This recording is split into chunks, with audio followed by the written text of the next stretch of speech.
The following product was received free of charge for the purpose of review. However, I've not been made to make this video and all opinions remain my own. Hello everyone, Matt from Model Minutes here and welcome back to the workbench for another unboxing. Today we're looking at the 1/48 scale Westland Seaking HAS.1, and HU.5 from Airfix. This was a surprise announcement this year, 2023, and I've been fortunate enough to get my hands on a pre-release sample. But I imagine by the time this video comes out, these will be in the shops. So without any further ado, let's get stuck inside the box and see what we have got.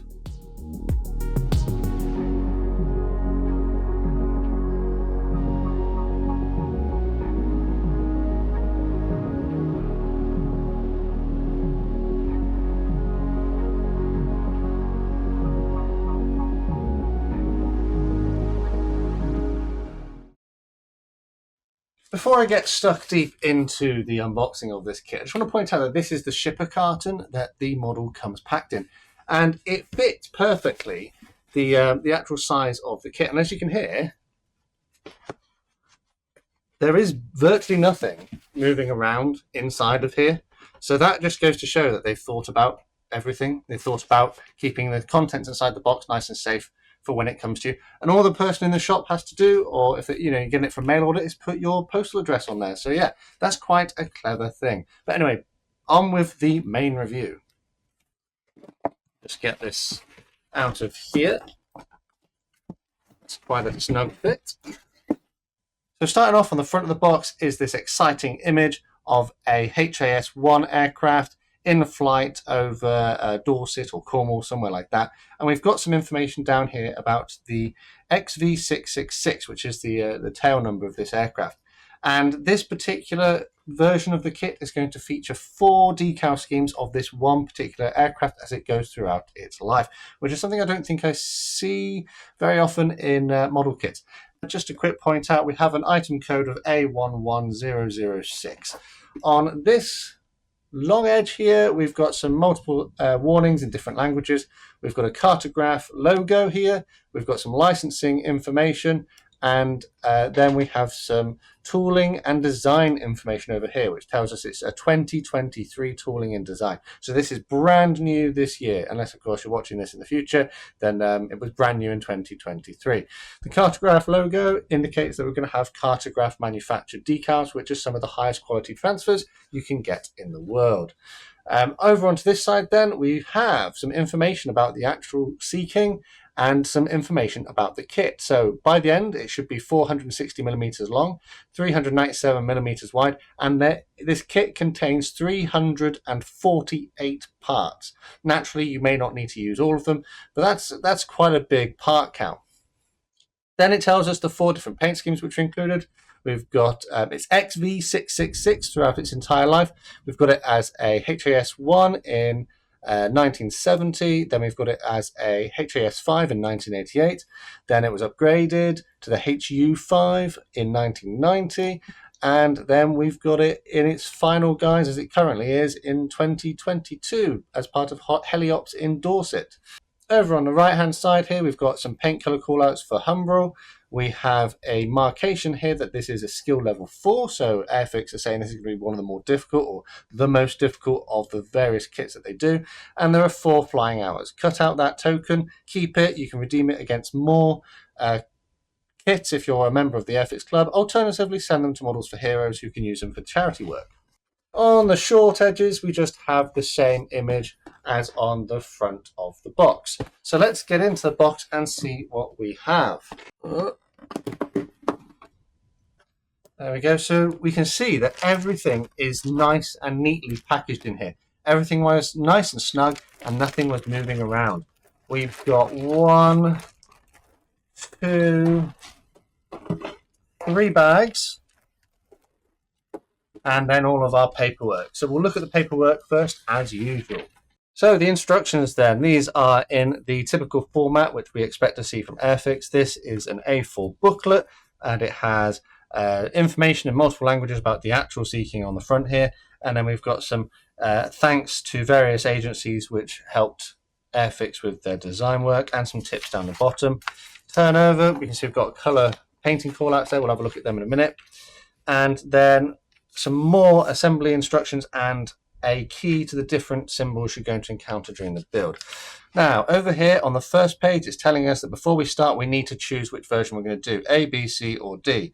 So depending on which one you're going to do, obviously you're going to be set with that particular variant of the aircraft, but you need to ensure that you follow the steps for those things. So for the HAS.1, you need to drill out certain holes. HAS.5 is slightly different holes, and HU.5 has, again, different holes on the cockpit or cabin interior floor. That's because these different variants have different parts, which are all included in the kit.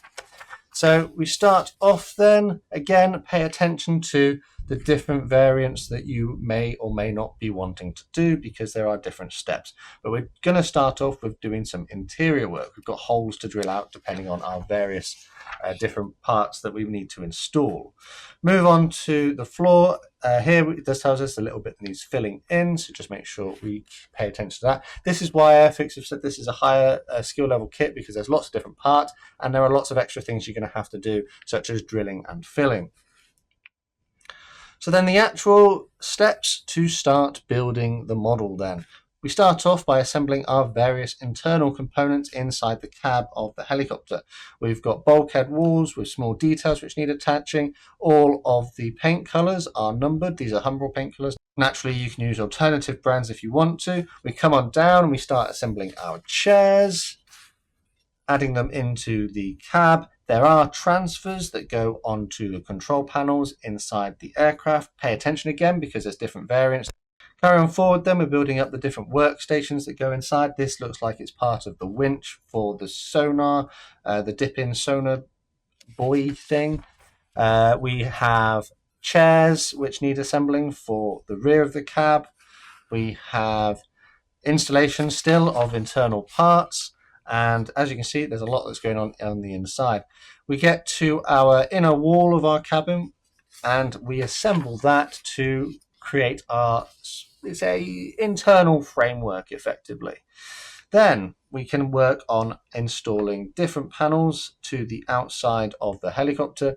It would seem that these panels are blanking plates for different windows. I would imagine in the future Airfix have designed in a variant for like the RAF Seaking version, and they probably have these windows. So just be aware that, you know, if you haven't got the exact version you want now, give it a couple of years and you'll see the one that you probably do want. We have some notes about different steps. We assemble air intakes for the engine. It says they do not glue, so there's probably a good reason for that.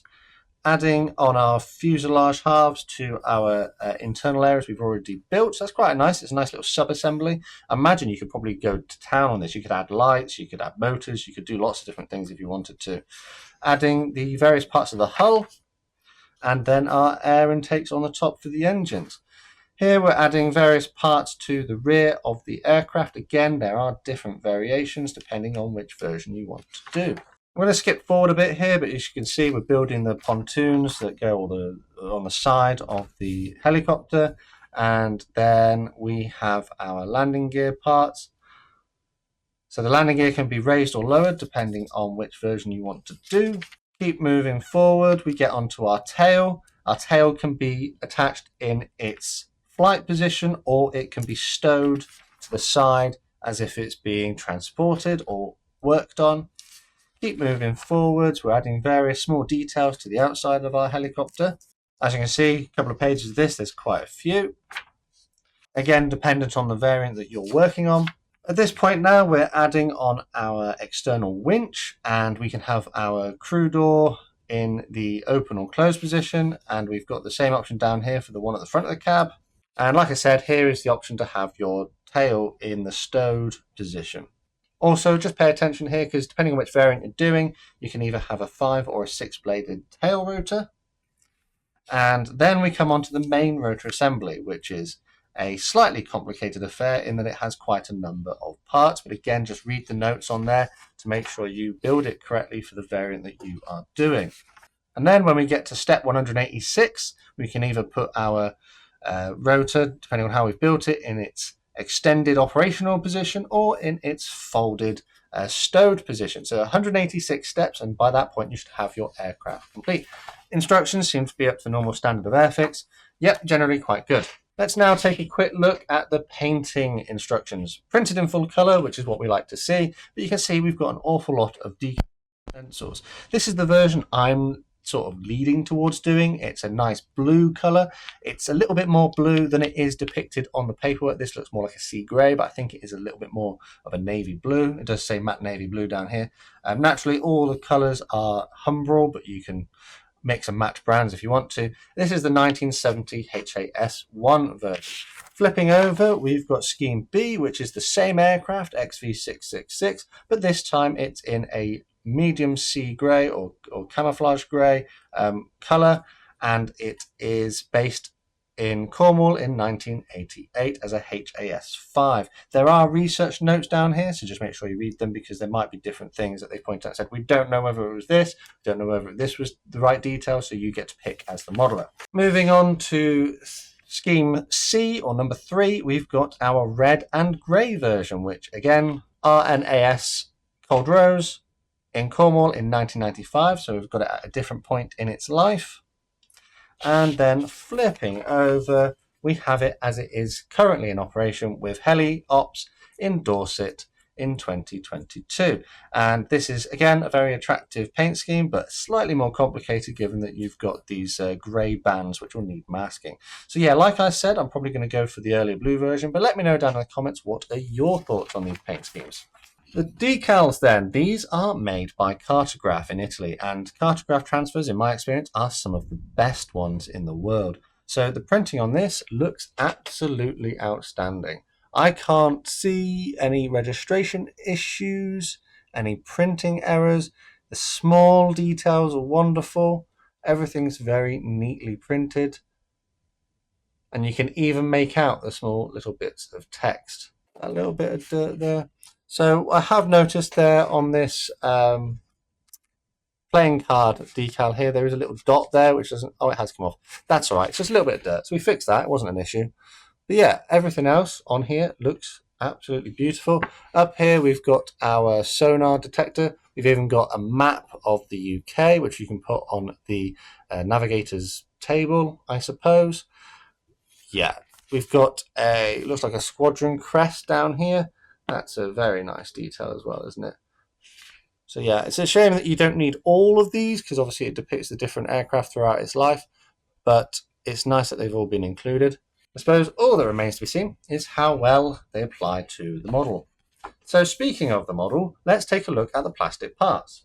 There we go. So looking at this then, we've got our cockpit windows and other small parts as well. There's not that many in the clear part department, but you can see here on our cockpit windows, we've got the option of this one for windscreen wipers on and this one for no windscreen wipers.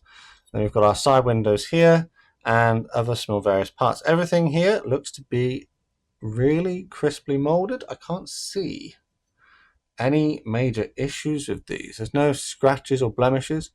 So we've got rivet details on there, which are really quite nice. The details here are raised, so it should make masking fairly easy. This plastic does feel slightly greasy, so it would need a nice wash before we get around to masking and painting it. But yeah, the crystal parts look absolutely lovely. And I love that the X is molded in such a way that it's clear, as in they haven't molded the center of the X, so that's pretty clever.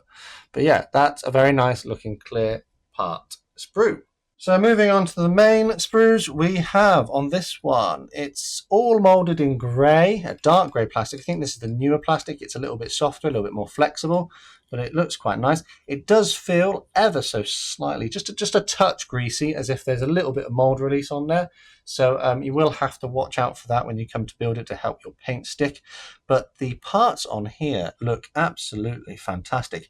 There is detail everywhere. There are rivet details on the hull, on the front of the nose. We've got our bulkhead here, and there's even a ripple effect on it as if it's canvas, which it would have been. It would have been a fabric. Inside, I've probably got some pictures of it somewhere if I can dig them out. We've got our small details for the workstations with loads of little dials and knobs and things on them. These are the winch assemblies by the looks of it, and a step for outside of one of the doors. And then moving on down, we've got some chairs. and some more control panel parts. There doesn't seem to be any flash, and I know this is quite a quick review in the sense that I'm just scanning over the parts, but I can't inherently see anything that has been short shot as such. I am aware that some people have found a few little bits and pieces in a few places which were short shot, so I'll have a look for those as I go through, but hopefully not. And in this one here, we have various frameworks, some more internal cockpits, some smaller details. This is it looks like a sensor of some sort at the front here. Yeah, there's some very nice looking detail parts on here. Everything is very crisply molded, no flash whatsoever. Very well designed. This sprue then, this has our pontoon things which go on the outside. We've got raised detail, and all of the rivets on this are of the recessed rivet variety. I think the design decision on that was because they're easier to show up if you put a wash or something on there. If you're a brush painter like me, at times, these will get filled in and not be as prominent, whereas if you were using raised rivets, then as you're working on the kit, you could sand them off and things. So I think it's easier to rescribe these if you knock them off or if you lose the detail in some way. I mean, if you didn't have a kit with rivets on, you'd get a riveting tool, and this is exactly how a riveting tool leaves them. But yeah, Airfix have done a lot of work to get as many of the rivets represented on this model as they can. Flipping over to the back, they've been quite clever with the ejector pins as well. So the ejector pins, I'm led to believe, shouldn't be on anything that's particularly visible and not, as a result, require much in the way of filling or cleaning up. This sprue then has loads of small details as well as the rotor details as well. Nice rivet details on those. Those are raised. Flip over. Yep. Rotor there, that's your 6-sided tail rotor. Then we have all of the actual main rotors here, and I remember the question being asked at the press day, has any droop been molded into them, and the answer there is no, because it would take up more space on the sprue. The plastic is thin enough though that you could model the droop yourself just by gently warming and bending the blades if you want to, because they're just so long. You can see it's got a nice little bit of flex in it, so you could do the droop if you wanted to. And then we've got some other smaller details on there as well. And then sprue B, so this has our chairs, our canvas chairs, and you can see we've got some nice canvas representative detail on there, and it's not uniform either. I know it's a little bit repeated in a few places, but it's a little bit inconsistent, which it would be in real life. We've got other parts with lots of detail on as well. And coming on down, these are the tail parts, which can be displayed in its stowed position. And then moving on, we've got some more. These look like engine components here. This pipework here, I think that's the P tube. That's got detail on both sides, which is nice to see. That little part there, it looks a bit like a control stick. I think that's the P tube, and it comes separately. That seemed to be a big deal on the day. So this is sprue alpha, sprue A, and this has the internal walls and the floor and some of the bulkheads and the doors and our wheels as well. So the wheels on here, nice and crisply molded. However, a question was asked on the day, why don't they have the branding of the tyre manufacturer on them? And that would be because it comes down to licensing. So Airfix would have to pay a license every time they printed or manufactured this kit to the company. It just helps to keep the costs down. The floor then has a wealth of detail. The rivets on here are all raised, so it should pick up a wash in the crevices and the dirty areas, and make it look quite realistic. I have got some photos of them, and I'll see about putting them up online at some point if people want to use them as a reference of the real thing. And then we have our internal walls here. Again, on this bulkhead here, we've got a bit of canvas representation. And then over here, we've got our internal bulkhead. Ejector pin marks are on this side. I think this is the side that is visible, so you may have to do a bit of work to hide these ejector pin marks if you were that fussed about them. And I think there's only one sprue left.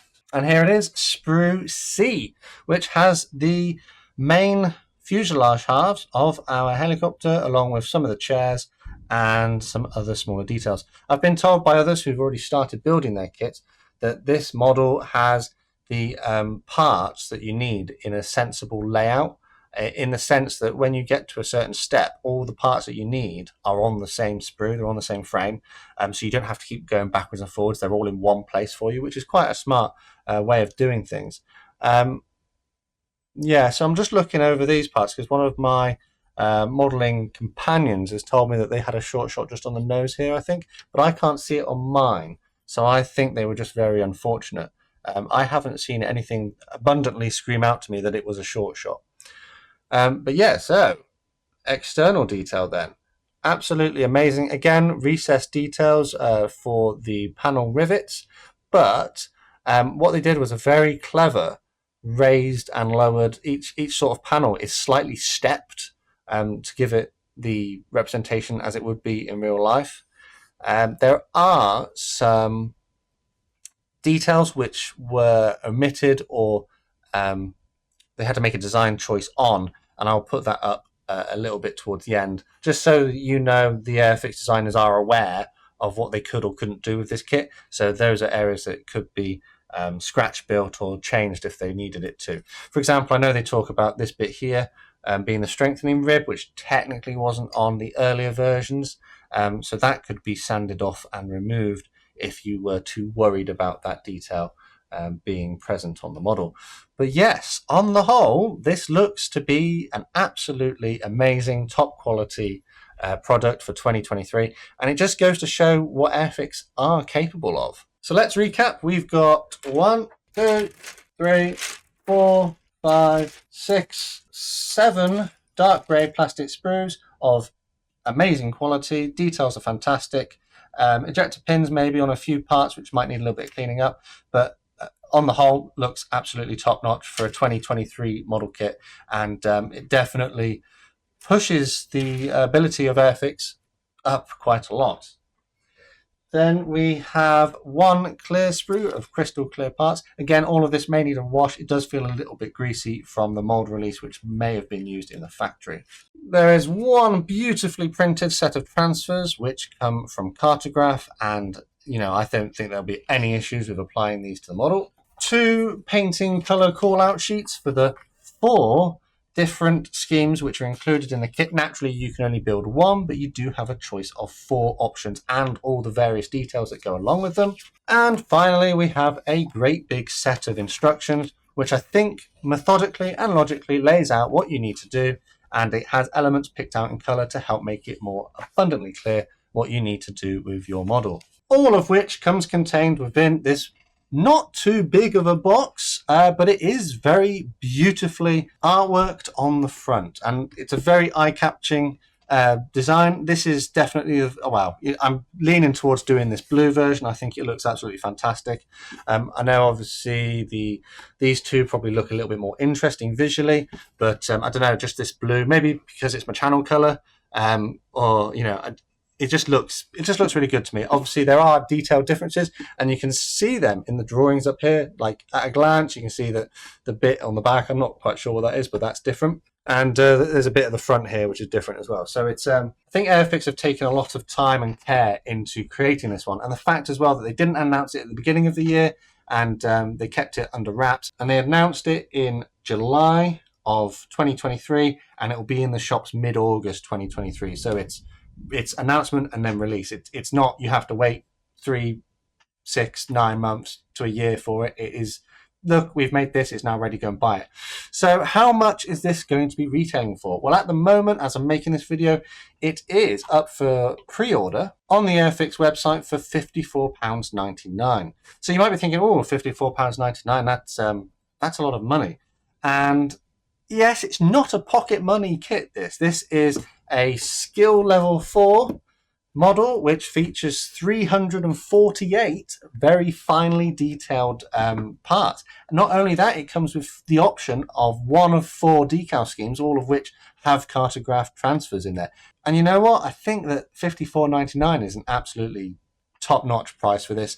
I think that if you don't get your pre-orders in soon, the price for this might start creeping up. So if you do want one, I would say go and get one, because I don't think they're going to be staying around at that price for long. Especially if they run out of stock, I reckon that the second-hand market or the resale market, these will be going for a little bit more.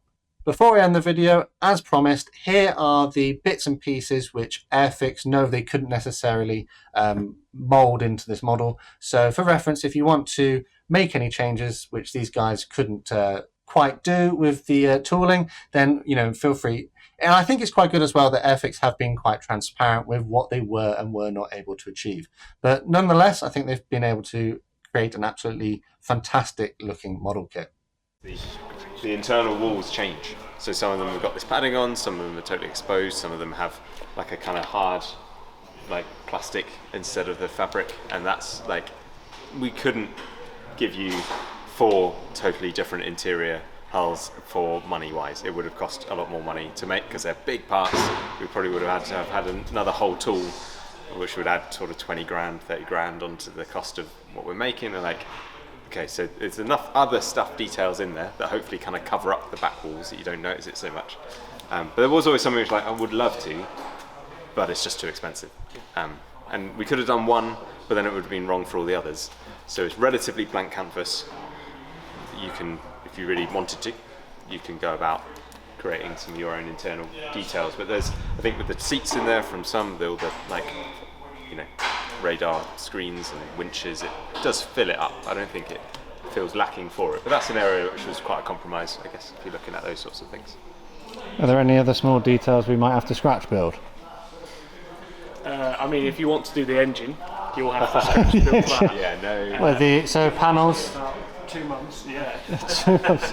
So obviously the panels on the real one you can open. I presume there's no up there engine detail. I presume No, the panels so no don't open. detail. We've done a separate cowling for it in a way. It was like a conversation right at the beginning about putting engines in, but we decided to kind of make sure that the base product was pretty cheap. I think 55 quid is pretty cheap for the amount of stuff that you get. But we've left it as a separate piece, so it gives you nice and easy to do some, maybe buy some aftermarket engines or scratch build something. And the parts you've got will open up in the right places. 350 parts, wasn't it? So yeah, it's that's enough adding bits. Extra. Yeah. And also, like, there's a design time cost to it as well. And the engine is a really complicated mess. So we could have done a really rubbish one, and it wouldn't have cost loads. But what's the point in that? Like, doing one that is actually as fine in detail, which is the only thing that would have really been worth doing, would have probably taken a month of research, design, or more. Like, it's such a mess and really difficult to mould all of that well anyway. So I think it's something decided was better left to aftermarket, and actually would probably get a better product by doing that, to be honest. I didn't notice on the moulds, does it have a sea anchor cable moulded on? It doesn't have that. That was, again, that's the conversation we had about it. And one of the things of how, like, different versions and it not always being there. And this is on the wrong side. Yeah. So that would have been a cool thing to do, but it felt maybe it'd be too oversized if we tried to do it in plastic. It's along the same lines of you don't supply rigging for biplanes. Yeah, right. So I suppose, and you also don't supply the aerial wires on the other side for the stanchions. So you just have to draw the line. As you say, it's on the wrong side. We have obviously moulded the detail for the sea anchor where you've got like extra plates to stop it running on the hull and various bits. Which is actually, that's the difficult bit, isn't it? And with that, I think it's probably time to end this one here. Let me know down in the comments, what did you think of my assessment of this kit? And do you agree that the blue version should be the version that I should do? If you enjoyed this one, dropping a like would be greatly appreciated. Quick shout out, as always, to my channel members and patrons for their extra support they give the channel. Massive thanks to these guys on screen. And if you'd like to join them, take a look at the links in the description to find out how you can get involved. I'd like to take this moment to welcome our latest members, who are Jeff72 and Fenris Models, who join us on a YouTube channel membership. Welcome to the club. If you're new here and you'd like to see more modelling content like this, make sure you subscribe with notifications on. And finally, the last thing to say is a massive thank you to you for watching, and I'll see you on the workbench again next time.